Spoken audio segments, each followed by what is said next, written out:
FNSEA, qui pousse toujours ses propositions libérales, qui tirent toujours les prix vers le bas. Aujourd'hui, ce qu'ils veulent, c'est toujours plus de profit pour signer l'avènement d'un nouveau modèle agricole dont personne ne veut. Un modèle agricole de firme, tenu par quelques financiers, sans paysans, sans paysannes, à la tête d'immenses fermes de plusieurs centaines d'hectares, voire de plusieurs milliers d'hectares, qui s'accaparent tout, le foncier, qui s'accaparent les aides publiques, qui s'accaparent la ressource en eau. Nous, aujourd'hui, c'est pas qu'une question environnementale, c'est aussi une question sociale.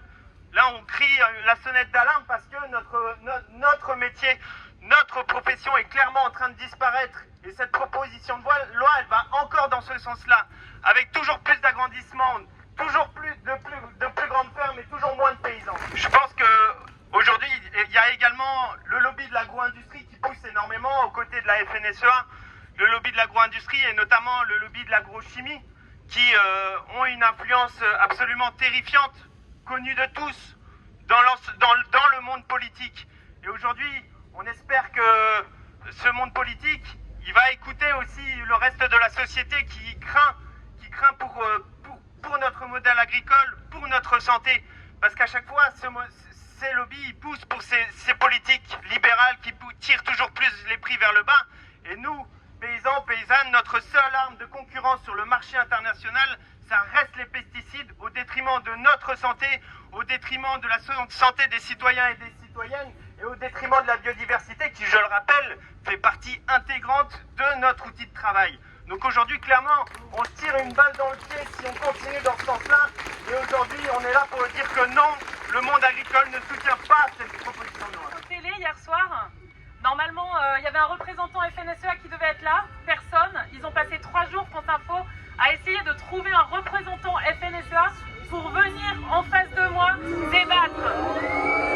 En fait, ils sont pas là, la FNSEA, ils sont pas là, ils n'ont pas défendu ce projet de loi depuis quelques semaines parce qu'ils n'ont plus d'arguments, il n'y a aucun argument qui tient pour défendre ce projet de loi. Cette loi, elle ne répond pas aux attentes des colères du monde paysan. L'année dernière, on est tous descendus dans la rue, tous syndicats confondus. Ce qu'on voulait, c'était un revenu digne pour toutes et tous, pas de ces fausses mesures qui ne répondent en rien à nos besoins, à nos attentes. Un revenu digne pour toutes et tous, dans le monde paysan, ça permettrait la transition agroécologique.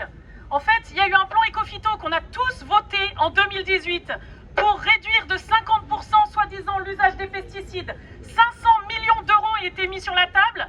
Aujourd'hui, on est à plus de 25% d'utilisation des pesticides après seulement quelques années.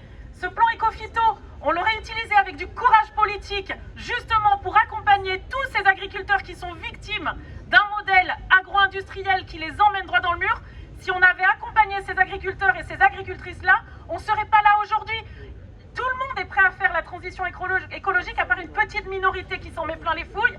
Mais il faut savoir quand même que les agriculteurs qui sont dans ce modèle, ils sont piégés, ils sont victimes. Et nous, ce qu'on appelle, c'est vraiment à ce qu'on les accompagne pour sortir de ce modèle-là. Absolument. Demain, il n'y aura pas une ferme en moins. Quand Thomas parle de modèle social, pour nous, c'est une lutte sociale aujourd'hui. Et je suis trop contente de voir les camarades de la CGT, de Solidaire aujourd'hui avec nous. Parce que, en fait, les questions environnementales sans justice sociale ne pèsent rien. Il faut absolument lier les deux. Et on compte sur vous aussi, organisation de la société civile, organisation environnementaliste, députés, élus. Il faut absolument lier les deux. On ne sortira la tête de l'eau que si on tire tout le monde vers le haut. Et sortons de ce modèle compétitif qui ne sert à rien, qui ne répond en rien à ce qu'on prône, à savoir la souveraineté alimentaire, c'est-à-dire le droit du peuple français de décider de son agriculture et de son alimentation. C'est ça la souveraineté alimentaire. C'est avec force qui est en train de se jouer actuellement dans un gouvernement, entre autres un ministère de l'Agriculture, pieds et poings liés avec la FNSEA. On le sait depuis des décennies. Mais aujourd'hui, franchement, cette cogestion-là, elle n'est plus tenable, elle n'est plus possible en plein effondrement climatique de la biodiversité, ça n'est pas tenable. Aujourd'hui, nous, paysannes, paysans, on est sur nos fermes, en train de zioter le ciel, le moindre orage. Nous, ça fait des mois qu'on n'a pas eu d'eau, on flippe pour cet été et on continue à nous faire croire que c'est le modèle agro-industriel qui va nous sortir la tête de l'eau. Macron est encore en train de tergiverser sur le Mercosur. en train de signer des traités de libre-échange qui bousillent la planète. On n'en veut plus, il faut qu'on sorte de ce modèle. En tout cas, nous, paysannes et paysans, on va essayer de continuer à converger avec vous toutes et tous. Et surtout, ne montrons pas du doigt l'agriculteur qui est piégé dans ce modèle. Tirons-le vers le haut, amenons-le vers nous, trouvons des solutions avec lui, quoi. Merci. Qu'on n'appelle pas néonicotinoïdes, mais qui sont du même principe, c'est-à-dire que ce sont des pesticides systémiques. Alors pourquoi les apiculteurs et les néonicotinoïdes? C'est une longue et douloureuse histoire. Quand sont arrivés le gaucho, le régent, ces noms tragiques qui sont associés à l'agrochimie et qui ont dévasté dans les années 90 et 2000 des cheptels entiers d'apiculteurs qui avant faisaient 80-90 kg de miel sur le colza et le tournesol et tout d'un coup qui perdaient leurs ruches une par une. Car ce sont des neurotoxiques qui pas forcément tuent les abeilles à l'instant mais qui les désorientent. En gros, les ruches se vidaient alors que les abeilles savent depuis à peu près 80 millions d'années qu'il faut rentrer à la maison et retrouver la reine. Donc on a vu cette hécatombe et les apiculteurs ont été, avec les scientifiques notamment, les premiers pour se mobiliser et faire des enquêtes sur ces fameux néonicotinoïdes qu'on avait vendus aux agriculteurs comme la solution ultime, puisque ça tuait tout, ce qui est quand même nettement plus efficace que le reste. Normalement, il y a un insecte cible. Là, les néonicotinoïdes, ça tue tout. Le travail pour l'agriculteur, qu'on pourrait plutôt qualifier d'exploitant agricole, devient alors beaucoup plus facile puisque vous avez tout tué. Allez voir un champ de betteraves sucrières, après l'acétamipride notamment, il n'y a plus rien. Donc ça c'est l'histoire. Et dès les années 90, avocats des apiculteurs, avocats de l'UNAF, puis des recherches, merci notamment au CNRS qui a réussi à prouver cet désastreux effet des néonicotinoïdes. Et donc une mobilisation avec des grandes manifestations auxquelles certains étaient peut-être présents dans les années 2010, au début des années 2010. Puis les votes. Il faut rappeler aux députés qu'il y a eu un vote pour interdire tous les néonicotinoïdes. Donc c'est pas une lubie des écologistes, c'est qu'il y a eu une majorité de parlementaires en 2016 pour interdire tous les néonicotinoïdes, excusez-moi. Mise en application en 2018 et des effets immédiats sur la santé des abeilles. Malheureusement, les apiculteurs, c'est un peu comme les plaies d'Égypte, hein, il y a toujours de nouvelles choses qui arrivent. On a eu le frelon asiatique, on a eu le varroa et aujourd'hui on a le changement climatique. Donc c'est pas comme si on avait retrouvé les productions d'avant les néonicotinoïdes. Par ailleurs, exemple frappant, l'espérance de vie des reines des abeilles a gravement baissé depuis les années 90. On est passé de 4 ans à 1 ou 2 ans. Et ça, il y a un effet évident des néonicotinoïdes. Donc voilà, c'est une histoire douloureuse et c'est pour ça qu'on est là. Et justement, on est là parce que la CMP puis le Sénat ont voté un texte où on réautorise l'acétamipride avec le seul argument que c'est autorisé dans les autres pays d'Europe. Excusez-moi, c'est un peu court. Est-ce qu'on est toujours au moins 10 ans sur les protections de l'environnement, toujours au moins 10 ans sur la protection de la biodiversité, et on ne parle pas de clause miroir? Pourquoi le gouvernement n'a rien fait pour faire interdire l'acétamipride au niveau européen? Donc aujourd'hui, il y a du désarroi, mais je crois que ça a été dit avec force par Fleur. Je crois aussi qu'il y a quelque chose qui s'est levé. Et vous le savez, les apiculteurs, ils seront avec vous. Alors malheureusement pas tous, mais comme ça a été souligné aussi, la FNSEA s'est insinuée dans tous les rouages de l'État. Et imaginez que l'interprofession des apiculteurs, qui est une coquille vide voulue par l'État, est dirigée par la FNSEA. Alors qu'il n'y a ni la CONF, il n'y a ni l'UNAF, il n'y a ni le SNA, il n'y a pas les syndicats d'apiculteurs. Mais l'État s'est arrangé pour placer la FNSEA. Et imaginez, ils n'ont rien dit, pas un mot sur cette loi. Parce qu'ils sont cul et chemise avec leur directive qui vient de la FNSEA nationale. Pour finir, et pour se dire qu'on est maintenant dans une dynamique, on ira, on l'espère, certains iront devant le Conseil constitutionnel. Il y a quelque chose qui nous pique, hein. C'est que la charte de l'environnement, elle a quand même été adoptée. Et dans la charte de l'environnement, il y a des devoirs. Et il y a des devoirs, notamment des parlementaires, de protéger le vivant et la biodiversité. Qui a décidé d'enlever la charte de l'environnement de la Constitution? Donc ça, c'est une évidence. Il y a la charte de l'environnement, il y a le Conseil constitutionnel, mais il y aura aussi les tribunaux. Et ils veulent gouverner par décret ou par dérogation. On ira devant les tribunaux. Mais ce qu'on a gagné, on a gagné pour faire condamner l'ANSES qui ne fait pas son travail sur les pesticides, qui ne mesure pas l'effet des cocktails, qui ne mesure pas l'effet sur des étendues vivantes. Et ça, c'est une vérité. L'ANSES a été sauvé par ces braves macronistes, mais l'ANSES ne fait pas son travail. Elle donne des AMM à des produits qui sont toxiques. Donc on ira se battre devant les tribunaux. Pour finir, ce que je me disais ce matin, finalement, le vote risque d'être douloureux si une majorité, et encore j'ai un peu d'espoir parce qu'il y a eu un véritable travail des militants, mais toujours il faut se dire pourquoi on se bat, ça a été dit par les camarades de la conf. Moi vous savez, pour beaucoup d'apiculteurs, quand ils regardent un miel, eh ben, ils voient un paysage. Donc je vais pas me transformer en Christophe André, mais je vais juste vous demander, j'ai amené un miel de montagne qui a concouru au concours des miels de France, qui a été récolté au-dessus de Gap. Et si vous le voulez, vous n'êtes pas obligé, mais imaginez ce paysage. Parce que le miel, finalement, ça résume un paysage. Donc vous imaginez le sud des Alpes, les prairies, les fleurs au printemps, peut-être des acacias, quelques-uns, des châtaigniers, des marronniers. Il y a sûrement beaucoup de prairies, parce qu'il y a de l'élevage, il n'y a pas beaucoup de monoculture. Et ça résume quelque chose. Ça résume des terroirs, ça résume du travail. Il y a de la sueur, il y a de l'huile de coude. C'est pas facile d'être le métier d'apiculteur. On a souvent mal au dos. Mais c'est quelque chose qui représente un territoire, un paysage.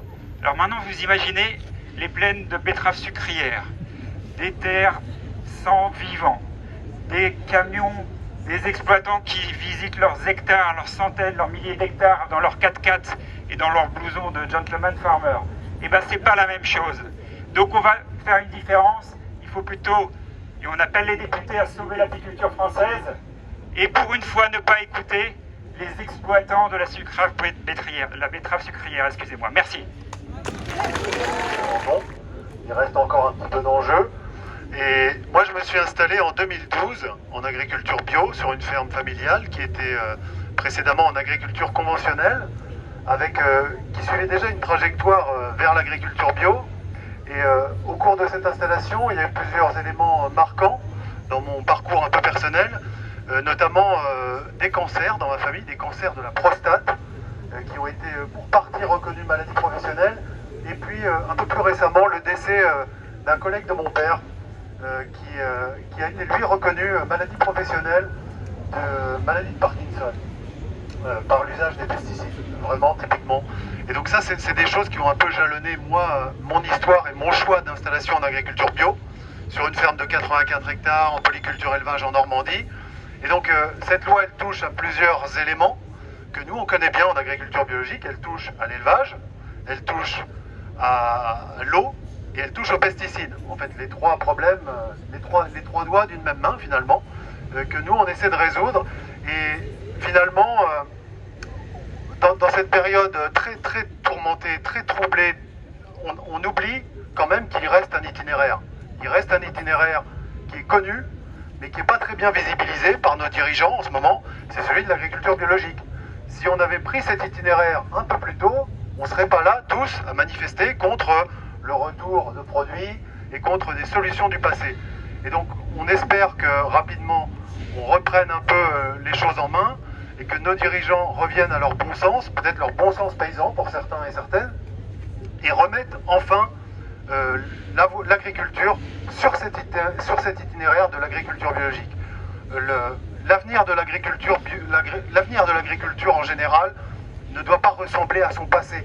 C'est un peu ça notre idée, c'est que on doit avancer avec les solutions du futur, mais on ne doit pas exhumer, ressortir des solutions techniques, tactiques du passé, et pour lesquelles on sait que le danger persiste. Et au nom du principe de précaution, soyons toutes vigilants, et acceptons que parmi les itinéraires bis, il y a celui de la bio, et nous on porte celui-là, on défend celui-là, parce qu'il nous éviterait à toutes et tous d'être là aujourd'hui. Merci. Première. Déjà en 2018, il était question, ils ont demandé des dérogations, ils n'ont pas eu. Ensuite, ils ont eu une dérogation pour utiliser certains néonicotinoïdes. Ça a duré 2 ans et après, nos copains de l'organisation européenne Pan-Europe ont gagné un recours juridique et donc la dérogation s'est arrêtée. Donc dans le logiciel de l'industrie de la betterave, il fallait trouver un autre moyen de faire revenir les néonicotinoïdes parce que même s'ils demandaient des dérogations pour 2 ans en 2018, 2 ans, c'était pas assez en fait. Il leur en faut toujours plus. Et aujourd'hui, ils vont demander un chèque en blanc pour des dérogations pour l'acétamipride et d'autres pendant des années sans aucune date de fin. Et aujourd'hui, est-ce qu'il y a un problème sur le revenu de la betterave? Alors j'ai été regarder et j'ai regardé ce que disaient les syndicats de betteraviers. En fait, en France, les producteurs de betteraves sucrières françaises sont payés moins cher que les producteurs allemands, moins cher que les producteurs belges, environ 10 € de la tonne en moins. Pourquoi? Je ne sais pas. Oh, personne n'était capable de me répondre. Et vous avez vu, vous, les syndicats de la FNSEA, les betteraviers de la FNSEA manifester contre l'industrie sucrière? Moi, je ne les ai pas vus. De l'autre côté, quelles sont les différences de rendement? On nous dit, oh là là, le président des chambres régionales d'agriculture d'Île-de-France nous dit, on va tomber à 30 tonnes à l'hectare, on va diviser par 3 le rendement.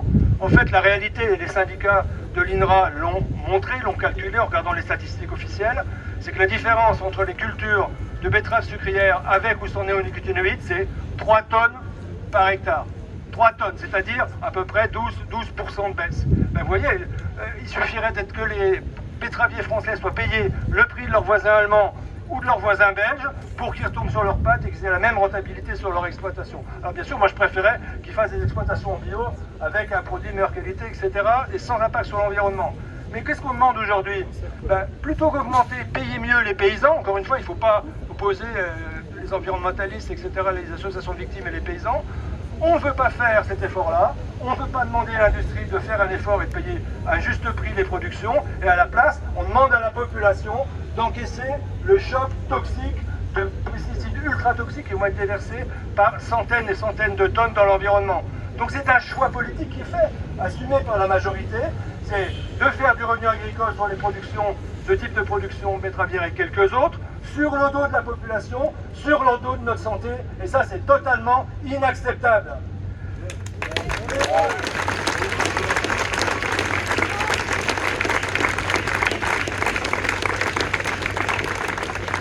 Alors, la bonne nouvelle, c'est qu'effectivement, on est ici rassemblés de manière très large, des élus, des syndicats, de producteurs agricoles, des ONG, je dirais de tout poil, des syndicalistes, etc., des associations de malades, des représentants de malades. Ça montre que le mécontentement est général. Et effectivement, oui, la FNSEA, ça fait plusieurs semaines qu'ils se planquent. Ils ne veulent plus assumer cette loi.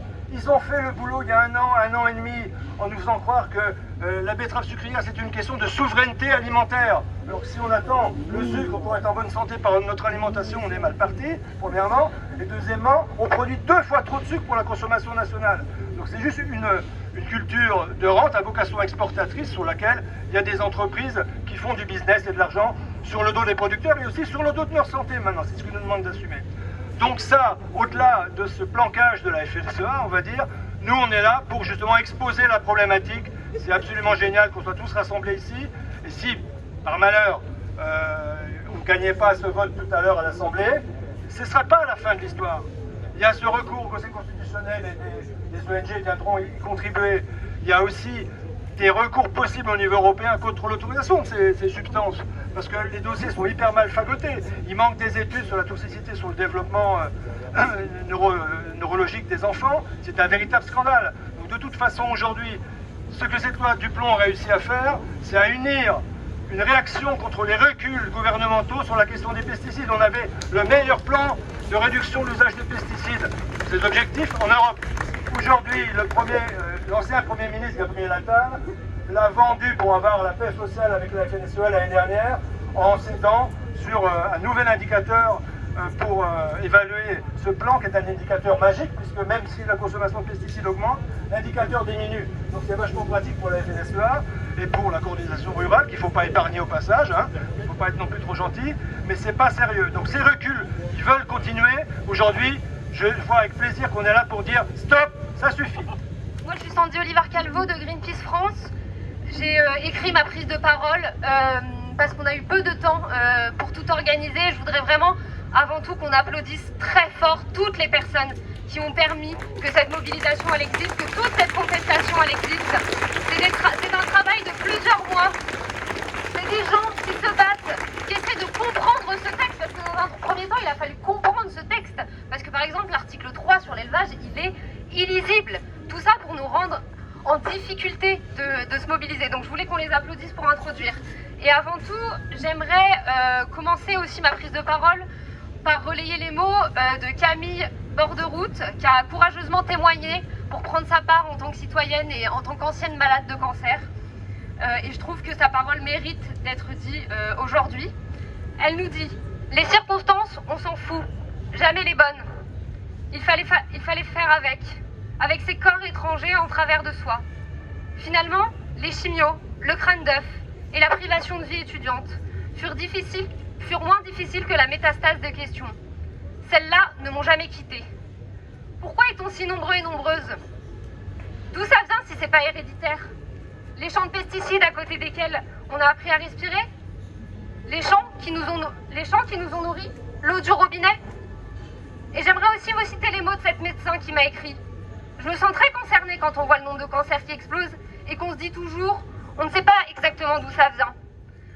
Alors avec ce texte, je crois qu'on tient une crasse et une terrible illustration d'où ça vient. Les choix politiques. Car non, ce ne sont pas des choix techniques, ce sont des choix politiques et des choix moraux. Et mesdames et messieurs les députés, c'est ce que nous retiendrons aujourd'hui de votre vote. De quel côté de la morale vous allez vous tenir?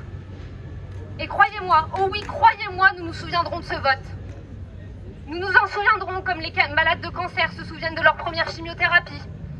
Nous nous en souviendrons comme les familles qui se souviennent de la douleur de ceux qu'ils ont vus souffrir et mourir. Comme les apiculteurs se souviennent de leurs ruches décimées et de leurs revenus effondrés et de leur solitude face à la réintroduction des insecticides. Comme les paysans et les paysannes des régions rendues trop arides par le réchauffement climatique, quand leur eau aura été accaparée par une minorité et qu'ils n'auront plus rien pour irriguer leur culture. Nous nous en souviendrons, comme les éleveurs se souviendront quand l'industrialisation forcée de l'élevage, que vous avez accentué avec ce texte et que vous allez accentuer avec ce texte, aura littéralement asphyxié leur modèle et leur métier. Croyez-nous, entendez-nous et entendez-nous bien fort, nous nous souviendrons de votre légèreté politique. Parce que ce qui nous frappe dans cette séquence finalement, c'est pas simplement l'indifférence ou l'inaction, c'est l'acharnement. L'acharnement avec lequel les lobbies de l'agro-industrie, une droite en pleine trumpisation et extrême droitisation, et l'extrême droite ont tout tenté pour faire passer ce texte. Et même si les scientifiques crient leur désarroi face à un projet de loi qui n'aurait jamais dû franchir les portes de l'Assemblée nationale, ils passent à coup de force de motion de rejet. Et même si les citoyens suffoquent en pleine canicule la semaine dernière, ils concluent le texte en commission mixte paritaire et décident de réintroduire les néonicotinoïdes sur près de 500 000 hectares de culture. Et ils décident de donner un principe de non-régression aux élevages industriels. Et même si les paysans, les apiculteurs, expriment leur détresse et leur colère, ils osent encore prétendre que ce texte défend les agriculteurs et les intérêts des agriculteurs. Un acharnement, oui, on peut le dire, c'est un acharnement. Mais face à cela, dommage pour eux, nous étions là, déterminés et solidaires pour rendre visible tout ce qu'ils ont voulu rendre invisible. Alors, quelle que soit l'issue, même si de tout cœur nous espérons que le vote sera en défaveur de ce texte toxique et injuste, nous pouvons être fiers. Fiers des 10 000 citoyennes et citoyens qui ont marché dans la rue la semaine dernière. Fiers des paysans et paysannes venus de toute la France accompagnés d'un tracteur jusqu'aux portes du Sénat pour réaliser un banquet joyeux, festif et profondément politique. Fiers et infiniment reconnaissants envers celles et ceux qui, en plus de tenir leur exploitation, bataillent contre l'agro-industrie. Fiers et infiniment reconnaissants envers celles et ceux qui, en pleine maladie ou aux côtés d'un proche malade, trouvent la force de politiser ce qu'ils vivent et de dénoncer les responsables. Et pour finir, je dirais que jusqu'au bout, cette large union de la société civile, des paysans, des scientifiques, des victimes de pesticides, reste debout et déterminée contre ce texte de loi. Et soyons certains d'une chose, quoi qu'il arrive, rien ne passera inaperçu et personne ne pourra dire qu'il ne savait pas les conséquences de ce texte. Merci. Je suis en charge des questions agricoles et alimentaires pour France Nature Environnement. Les députés doivent aujourd'hui faire un choix, c'est choisir l'intérêt général et notre santé à toutes et tous ou concéder une nouvelle victoire à la FNSEA et à l'agro-industrie. Voter pour la PPL du plomb, c'est entériner deux choses. D'abord, l'affaiblissement du rôle essentiel que jouent les députés, et en particulier les oppositions qui, à cause du vote de la motion de censure préalable, n'ont pas pu s'exprimer sur le fond du texte. C'est remettre en cause leur travail de législateur, mais aussi notre voix à toutes et tous, citoyens et citoyennes, qu'ils et elles représentent. Mais c'est aussi et surtout voter pour un texte qui est toxique pour notre santé, pour notre environnement et pour l'agriculture d'aujourd'hui et de demain. Dans la succession de crises agricoles, géopolitiques, environnementales et sanitaires qu'on connaît, ce texte c'est un mode d'emploi de tout ce qu'il ne faut pas faire pour aller de l'avant et qui renie au passage toutes les connaissances scientifiques. Pour revenir très rapidement sur l'article 3 qui veut agrandir les élevages industriels alors même qu'ils représentent uniquement 3% des élevages en France, on sait que l'État a été condamné il y a moins de 2 semaines dans l'histoire de la mort d'un jogger breton en 2016 à cause des algues vertes dont la prolifération est directement due aux pollutions des fermes-usines de porc en Bretagne. Au minimum, les consultations du public, alors que ce sont des moments de démocratie locale essentiels, où chacun et chacune peut s'exprimer sur ce qu'il veut pour son environnement proche. Le texte, c'est aussi rendre plus facile la construction de méga-bassines et favoriser l'accaparement de l'eau, alors que l'eau est un bien commun qui se raréfie et que chaque été maintenant, des communes n'ont plus accès à l'eau potable.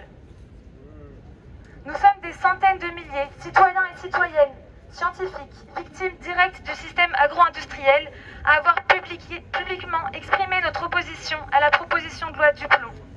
Nous sommes des millions à ne pas en vouloir. Les députés doivent se ressaisir, avoir du courage, se rappeler qu'ils et elles nous représentent et protéger notre intérêt. Ça veut dire ne pas voter contre la proposition de loi Duclos. Enfin, un dernier mot pour remercier l'immense coalition d'organisations qui s'est organisée à chaque fois dans des délais très très courts et qui a réussi à mobiliser massivement contre cette proposition de loi. C'est ça qui donne la motivation de revenir à chaque fois, qui nous donne de la joie et l'espoir que ça ne passe pas. Et ça clique, ça suffit, la petite minorité de l'industrie agrochimique toxique qui croit qu'on va laisser faire sans rien dire, alors que c'est un système qui creuse les inégalités, c'est un système qui nous met dos à dos, qui cherche à opposer agriculteurs, agricultrices, consommateurs, consommatrices, production agricole, protection de l'environnement, alors que c'est notre survie et notre outil de production de demain. Et ils croient, en contrôlant nos champs, en contrôlant nos assiettes, qu'on va rien dire. Mais en fait, tout le monde est contre cette loi. Et les agriculteurs, les agricultrices, je regarde mes amis de la Confédération paysanne, avec qui on lutte aussi contre les accords Mercosur par exemple. Est-ce qu'il faut harmoniser les normes pour mieux protéger la santé et l'environnement et réconcilier tout le monde? Oui. Au sein de l'Europe, oui. Interdire ces accords de commerce qui apportent une importation déloyale? Oui. Est-ce que la réponse, c'est le plus petit dénominateur commun et faire croire qu'il faut cette loi pour produire plus de sucre qui va finir dans notre offre alimentaire, contrôlée par une petite poignée là aussi d'acteurs et qui nous rend aussi malades? Non, ça suffit. On vous voit, c'est pas ce système qu'on veut. Est-ce que ce système est à bout de souffle? Je veux le croire.